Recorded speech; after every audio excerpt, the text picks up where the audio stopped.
Kayan abinci da na sha irin su garin madara da garin kunu da lemun kwalba da dai sauransu na kimanin miliyan 24 ne dai na sefa aka kama wanda wa'adinsu suka kare aiki kuma 'yan kasuwa suke saida ma al'ummar gari wanda kuma aka gudanar da bikin kona wa'innan kayayyaki a ƙarƙashin jagorancin magabata na bariki da na gargajiya da ma'aikata masu kula da al'amarin kasuwanci na jihar da magaram.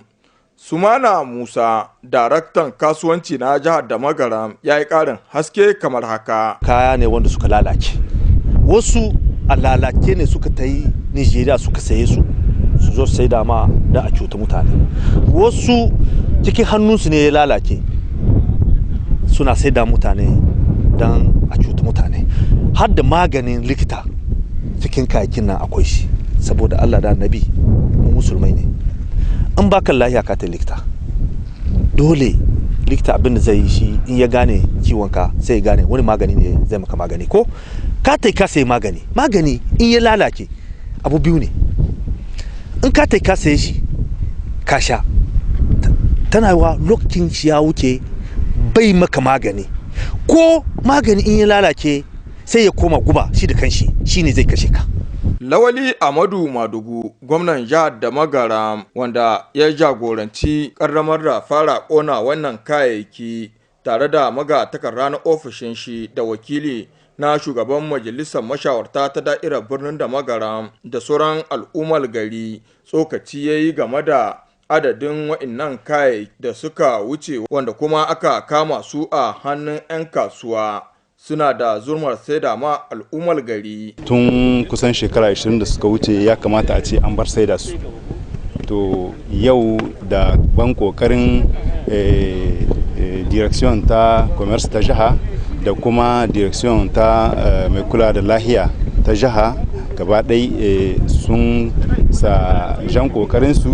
sun amso an ga kayayyaki wanda suke zama yau suna iya su cuta ma mutane duk wanda suka amfani da su. In kun lura akwai wanda ma na yara ne kankana kawai in kuka ga wani madara da wani wasu ji haka da duk dai kaya dai na masarufi na yau da kullum su ne ga sunan ya kamata a ce tun da daɗiya an jaye su daga cikin kasuwanci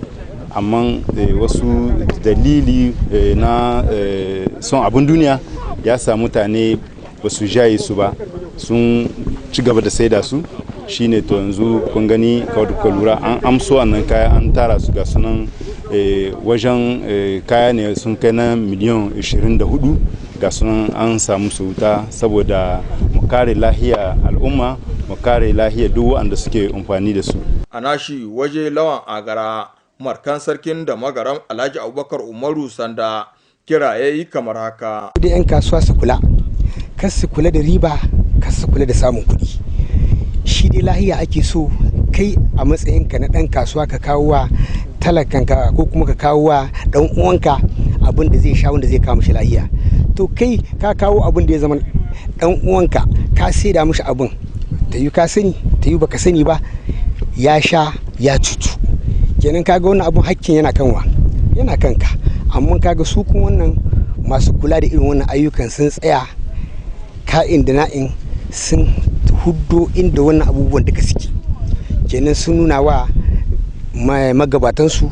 kuma yau gashi an waye gari kowa zai duba ya gani irin tarurrukan abubuwan da ya zamana an kama da ba a kama su ba yanzu yana cikin gari ana saida shi kuma jama'a za ta sha shi an ta sha shi ta sha guba ta sha abun wanda ya zama zai kama mutane illa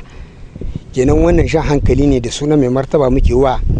'yan kasuwar mu na da magaram. Kwanaki kaɗan dai suka rage a fara azumtar watan azumin Ramadan. Galibi kuma a irin wannan lokaci ne dai 'yan kasuwar ke sayar da irin wa'innan kayayyaki na jabu ganin cewa dai al'ummar na buƙatar kayayyaki ko kuma abun sanya makoshi wanda hakan ne yasa da dama bisa bincike su ga wa'adin na kayan. Don haka yana da kyau a ce 'yan kasuwa masu irin wannan sana'a da su daina ganin cewa suna cutar da al'umma. Shi kuma wannan wata na azumi wata ne na neman lada da neman gafara.